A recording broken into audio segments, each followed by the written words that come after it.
안녕하십니까 시청자 여러분, 인천투데이 김지문 기자입니다. 네, 안녕하십니까 인천시립박물관 배성수라고 합니다.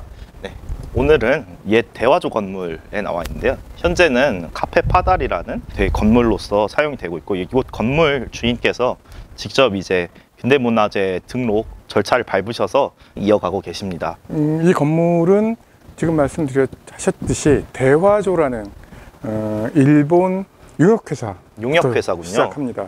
인천이 개항을 하고 네. 일본 조개가 형성이 되고, 인천에 많은 그 일본인 화물선들 혹은 일본 상선들이 들어오거든요. 하역 업무를 해야 되잖아요. 네. 하역 업무를 해야 되는데, 물론 진군들은 조선인 진군들이 했다고, 혹은 중국 쿨리들이 하거나 그렇게 네. 했다고 하지만, 사실 그 상선과 계약을 맺고 이 진군을 쓰는 네. 그런 업무를 하던 회사를 이제 이런 그 하역회사라 그러는데, 하역회사요. 하역회사인데 네. 그 하역 업무를 용역을 받아서 네. 진군들에게 이제 그 하역을 업무를 시켰던 그 회사입니다. 그 회사 중에 하나고요. 1900년대에 보면은 이런 하역회사들이 한 9개에서 10개 정도 일본인이 운영하던 회사들이 있었고, 네. 이 대화조 같은 경우는 그 중에서 규모가 꽤 컸죠. 이 건물은 건축 양식으로는 마찌야 건물이라고 해요. 마찌야요? 마찌야, 거리라는 의미인데, 거리의 면에 있어서 1층은 상가 내지는 사무실로 쓰고 2층과 3층은 주택으로 쓰고, 이런 건물들은 이제 마찌야 건물이라고 하죠. 일본 조개 안에 있던 네. 일본식 근대 건축물들은 대부분 다 이런 마찌야 건물이라고 보시면 됩니다.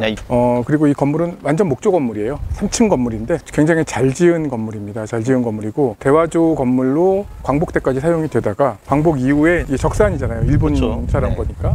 그래서 불화가 돼서 개인의 주택으로 사용이 되었거든요. 네. 그러다가 지난 2012년경에 지금 이 카페 파달의 사장님께서 이 건물을 매입을 하셔서 네. 전면적인 리모델링을 거쳐요. 리모델링 할 때 기본적인 구조는 그대로 다 원래 목재를 그대로 사용을 합니다. 네. 그리고 이런 창틀이라든지 네. 조금 변형이 있는 것들만 새 걸로 바꾸고, 들어가 보시면 아시겠지만 이제 지붕이 좀 처지거든요. 목조다 보니까. 그렇죠. 그런 것만 좀 보강하는 공사만 하시고, 네. 원래 목재를 그대로 사용하셔서 리모델링을 하시고, 더군다나 특이한 거는 이 사장님께서 이거를 개인이 절차를 밟아서 등록문화재로 지정을 하세요. 그러니까 인천에 등록문화재가 딱 3개밖에 없을 시절인데, 개인의 노력을 가지고 이 개인의 자산을 등록문화재로 지정한 거는 이 카페 파달 대화조 건물이 유일합니다. 유일한 건물입니다. 그만큼 이제 카페 사장님 분의 이제 역사적인 열의 덕분에 지금 현대 모습을 이렇게 보존하고 그 운영도 계속 할 수 있는 상태로 진행된 것 같습니다. 특히 이제 들어가 보시면 아시겠지만, 영화 속에서 나오는 그런 장면들, 그런 건물 내부를 하고 있고요. 특히 이 집은 팥빙수가 아주 맛있습니다. 팥빙수가 맛있답니다. 여름철에, 더운 여름철에 여기 지금 보시면 오늘 팥빙수 모두 소진되었습니다. 지금 시각이, 저희가 아까 여기 5시에 왔거든요. 네. 5시에 이미 팥빙수가 다 소진될 만큼 여름에 굉장히 히트 상품, 인기 상품이고요.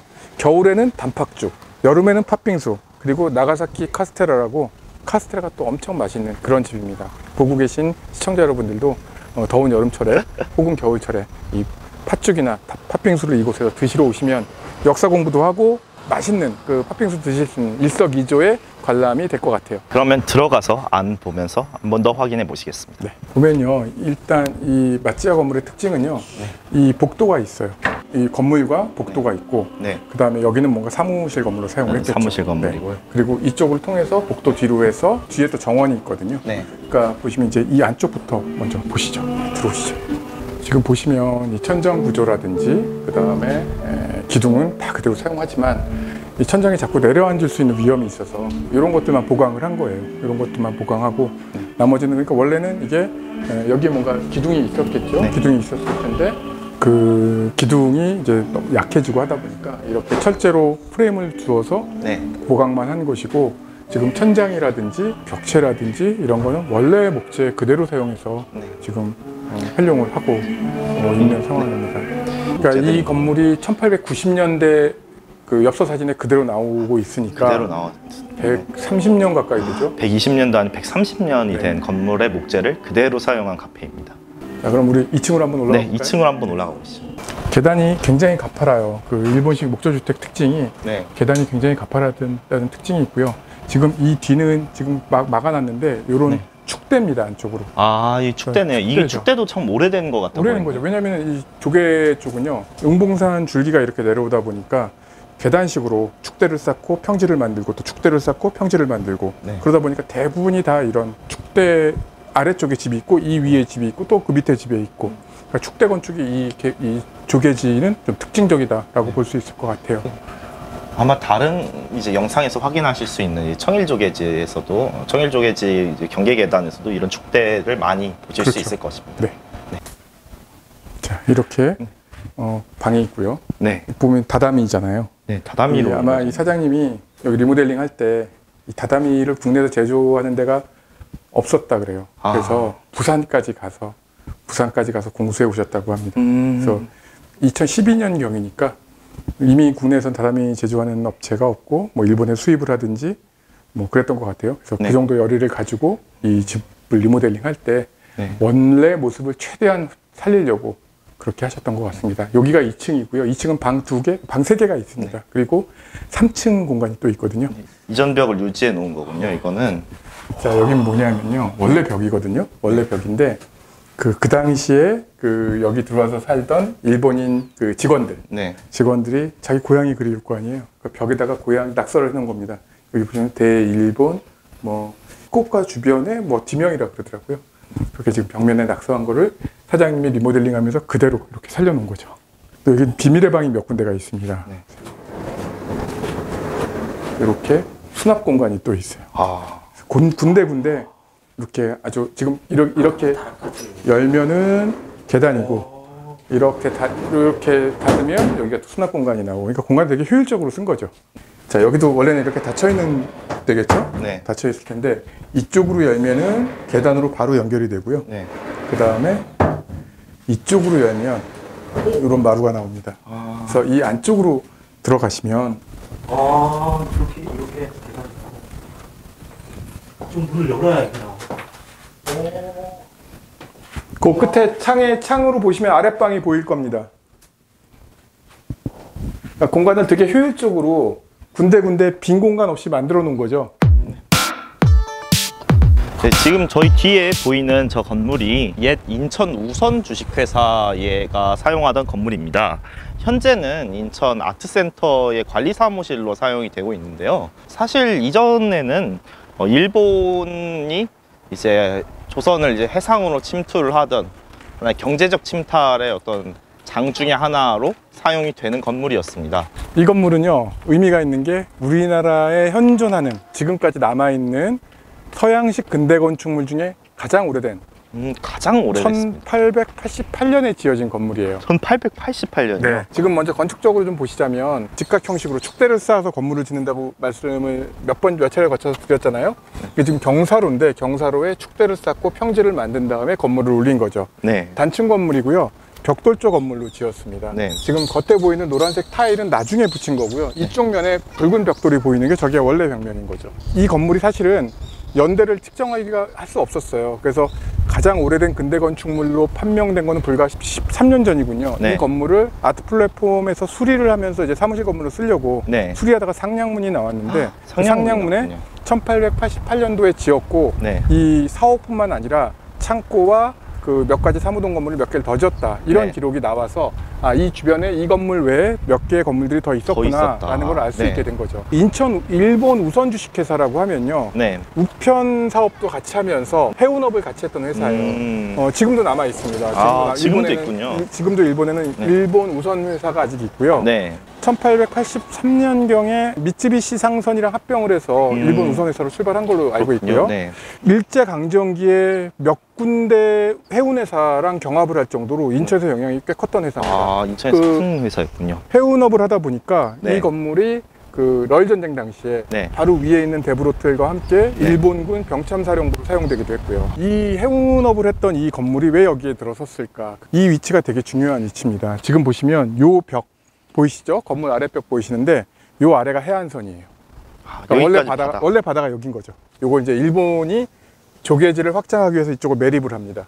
이쪽 방향으로 보시면 쭉 길게 일자형으로 그 도로가 쭉 보이잖아요. 네. 저 30자 써 있는 속도 제한 요 30자 있는 저기서부터 그 아래쪽으로 그 부두예요. 부두였군요. 네. 바로 그러니까 부두가 있었군요. 개항 초기에는 지금 네. 인천역 앞에 원래 있던 제물포라는 네. 그 나루터를 이용해서 개항을 했는데 네. 1년 뒤에 여기에 부두 시설을 만들고 음. 석축 잔교를 놓고 배가 닿는 그 시설을 만들고 이쪽이 인천의 주출입구가 되는 거죠. 그래서 이 길을 따라 쭉 왔겠죠. 검정석 벽돌 건물 요 일대가 인천 세관이 있던 자리입니다. 아, 여기 인천 초창기 세관터군요. 인천 세관. 두 번째 네. 인천 세관 자리거든요. 음. 세관이 여기 있으니까 보세요. 저쪽에서 이제 배에 실을 물건이나 배에서 내릴 수입품들 네. 이런 것들은 다 여기 세관 창고에 쌓아놓고 통관 절차를 밟겠죠. 네. 그 다음에 통관 절차가 끝난 물건들이 일로 들어와서 이제 조선으로 들어오는 겁니다. 그리고 이제 사람들도 여객들도 이렇게 들어오면 네. 청일조개지 경계 계단이 보이잖아요. 네, 그렇습니다. 이쪽이 일본 조개, 이쪽이 청나라 조개. 청나라 그리고 조개죠. 쭉 올라가면 저 정면으로 보이는 저 계단 끝이 어느 자리냐면 저기서부터 각국 조개 자리예요. 각국 그 쪽에 저기가 자리군요. 그 해관장, 인천 세관장의 사택이 있던 곳입니다. 음. 저 꼭대기가. 그러니까 이 길은 네. 제물포로 들어오는, 개항기에 제물포로 들어오는 게이트웨이 역할인 거죠. 세관장이 외국 사람이거든요. 네. 그러니까 세관장의 사택을 저기다 두고 이 업무를 보게 했던 거고요. 세 개의 조개가 만나는 유일한 길이 바로 이 길입니다. 그러니까 각국 그렇군요. 조개, 청국 조개, 네. 일본 조개가 만나가고 있거든요. 네. 그러니까 이 길이 얼마큼 중요한 길이냐 새삼 느낄 수 있죠. 네. 그러니까 이 길을 통해서 인천으로 들어오고 이 길을 통해서 배를 타고 바깥으로 나가고. 네. 그러니까 이게 이제 1918년에 인천항 관문이 도크를 만들어 놓고 축항 공사를 한 다음에 네. 인천항이 그쪽으로 옮겨가거든요. 네. 옮겨갈 때까지, 그러니까 1918년까지는 여기가 인천으로 들어오는 주 도로였다. 이렇게 생각하시면 돼요. 네. 무역과 관련된 회사들이나 기관들은 다 이쪽에 모여 있는 거죠. 그렇군요. 아까 대화조도 마찬가지죠. 화역회사다 보니까 이 근처에 있는 거고. 네. 그래서 이 일대가 하역이나 혹은 네. 무역이나 출입구가 관련된 모든 업체, 모든 기관들이 이 일대에 모일 수밖에 없는 그런 지정학적으로 되게 중요한 위치입니다. 여기가. 아, 좋은 설명 정말 감사합니다. 네. 뒤에는 현재 그 적벽돌로 된 건물 3동이 서 있습니다. 여기 뭐라고 써 있죠? 인천 세관역사공원이라고 적혀 있네요. 배성수님을 모시고 세관 관련해서 이야기 한번 들어보도록 하겠습니다. 네. 네. 그러니까 인천항이 항구가 네. 한 3번에 걸쳐서 옮겨지거든요. 네. 최초의 인천항은 지금 인천역 자리, 조선시대에 제물포 나루를 쓰던 그 장소에 있었고, 네. 그러니까 거기서 들어오던 배들을 네. 이제 통관 절차를 해야 되기 때문에 최초의 세관은 거기에 있었던 거고요.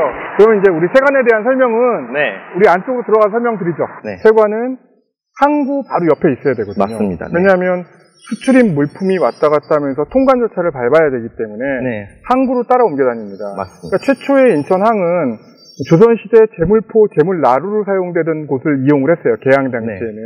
그러다 보니까 이 제물포가 인천역 옆에 있었거든요. 네. 그러니까 그 주변에 최초의 임시 가설 건물을 짓고 거기에 세관을 거기다 뒀죠. 지금 오림포스 호텔 건너편으로 네. 잔교와 부두 시설을 만들면서 지금 한중문화관 인근으로 옮겨옵니다. 한중문화관. 그래서 두 번째 세관이 거기에 위치해 있었고요. 네.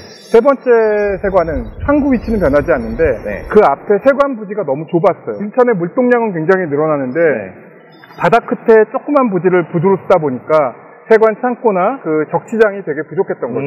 그래서 네. 그 앞에 바다를 매립하고 지금 중부경찰서가 있는 곳에 적치장, 창고와 세관 감식과 건물을 옮겨 놓습니다. 그 다음에 네 번째로 옮긴 데가 바로 이곳인데요. 네. 세관이 있던 위치는 우리가 처음에 서 있던 저 세관 역사공원이라고 써 있는 저 자리가 세관 자리예요. 아, 지금 여기 살짝 옮긴 거네요. 아니요. 이건 세관 건물이 아니죠. 아, 세관 청사 건물은 그 세관 역사공원이라고 써 있는 저 자리가 세관 저 자리. 청사 건물이고 네. 여기로 세관이 옮겨오게 된 것은 우체국과 같은 이유입니다. 아. 뭐냐면 항구가 바로 요 바로 건너거든요. 요 네. 앞에 지금 철도고요. 항구로 들어가는 철길이에요. 여기가 1918년도에 인천항을 옮겨와서 네. 여기다 새로운 부두를 만드는 곳입니다. 근데 이 부두가 특징적인 게 뭐냐면 인천 바다가 산업항으로서의 되게 약점이 많아요. 조석간만이 크죠. 조석간만의 차가 거의 네. 10m에 가까워요. 그러니까 밀물대하고 썰물대 이 높이가 10m에 가깝죠. 네. 두 번째, 수심이 너무 얕죠. 큰 배가 인천항에 접안이 안 됩니다. 아, 그래서 그렇군요. 큰 배는 보통 멀미도 앞에 네. 깊은 수심을 가지고 있어서 배를 정박을 시켜놓고 네. 작은 배, 삼판선이라는 작은 배가 계속 물건과 사람을 실어 날랐던 구조였죠. 아, 이게 왔다 갔다 하면서 큰 네. 배에서 옮기는 형식으로 진행이 됐다고 네, 합니다. 그러니까 이 구조가 인천항이 산업항으로 발전할 수 없는 구조다 보니까 네. 인천에 있던 일본인들이 인천항을 좀 확장을 시켜달라. 네. 그래서 이중관문식 선거라고 아. 해서 이게 무슨 얘기냐면 네. 큰 풀장을 만들어요. 도크라 그래서 큰 배를 접안할 수 있는 접안 시설을 놓고 네. 관문을 2개를 놓습니다. 지금도 인천항은 관문이거든요. 그렇죠. 이중관문. 도크 안에 있는 수위는 항상 일정한 수위, 약 7.5m에서 10m 사이를 유지를 해요. 네. 그러니까 큰 배가 접안이 가능하죠, 정박이. 네. 그리고 바깥 바다는 밀물과 썰물에 따라서 수위가 오르락내리락 하겠죠. 네. 그러니까 수위가 낮을 때는 이중관문이니까 네. 관문과 관문 사이의 물높이를 바깥 맞춰줘. 바다에 맞춰요. 네. 그럼 수위가 낮아지겠죠? 그럼 배가 들어옵니다. 그래서 관문을 닫고 이번에는 어떻게 할까요? 물을 채워서 채워서 안쪽 수위랑 맞추는 거죠. 네. 그래서 이제 배가 들어오는. 그런 당시로서는 초현대식 시설을 갖춘 이중관문식 선거를 만드는 거죠.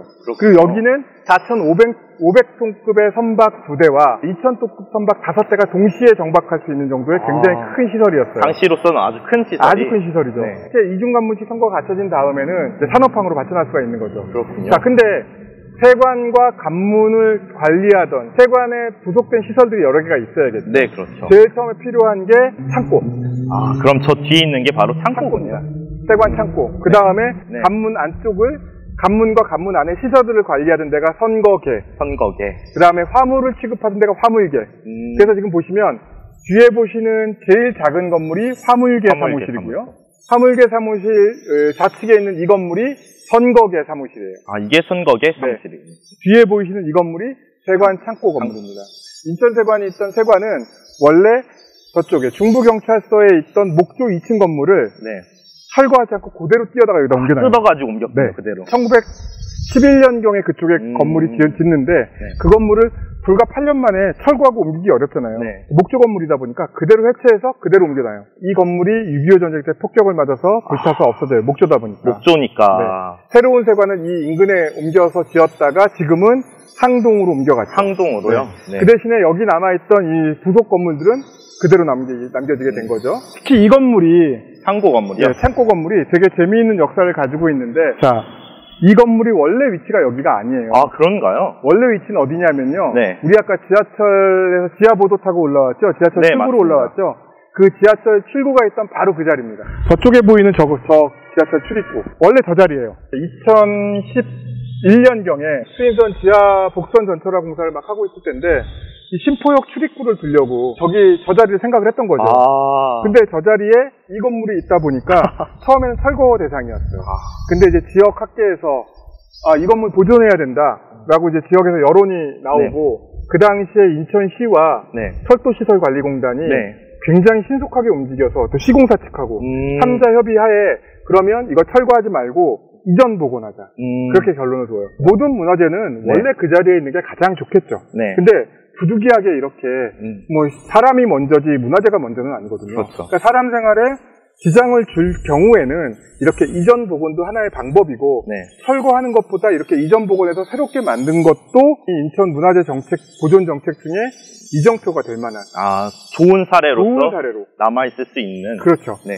2011년에 이런 좋은 사례가 있었음에도 불구하고 네. 2011년 이후에도 이 근대 건축물 철거는 계속 이루어지고 있거든요. 그러니까 이런 사례를 조금 잘 계승을 해서 네. 부득이하게 철거할 경우에는 네. 충분하게 조사하고 이전 복원하는 것도 하나의 방법이다. 이런 사례가 널리 좀 퍼졌으면 하는 바람이 좀 있어요. 네. 자, 근데 네. 한 가지 또 짚고 넘어갈 거는 지하철 역사 건물도 네. 이 자리가 원래 이 건물이 있었던 장소였다라는 것을 상징하기 위해서 건물 모양을 앞에 파사드를 이 건물의 파사드를 그대로 옮겨다가 그렇네요. 만들어놨어요. 그러니까 그 건너편의 신포역 출입구하고 이 출입구하고 모양이 다르잖아요. 우리가 후세들에게 이 지하철 출입구가 어떤 의미를 가지고 있다라는 것은 적어도 지하철 출입구의 모습을 통해서 알려줄 수 있는 증거 자료는 남겨놓은 거 아니에요? 맞습니다. 그러니까 이런 것들은 되게 좋은 사례죠. 게다가 네. 이 건물이 지금 그냥 건물로 방치되고 있는 게 아니라 네. 인천세관에서 이 안에 인천세관의 역사를 전시를 해놓고 있어요. 네. 그러니까 인천세관 역사박물관으로 활용을 하고 있거든요. 박물관으로 사용되고 있다고. 그러니까 특히 인천의 근대 건축물 보존과 활용에 있어서 굉장히 좋은 사례로 들 수 있는 그런 중요한 증빙 자료다라고 말씀드릴 수 있을 것 같아요. 너무 좋은 말씀 감사합니다. 네.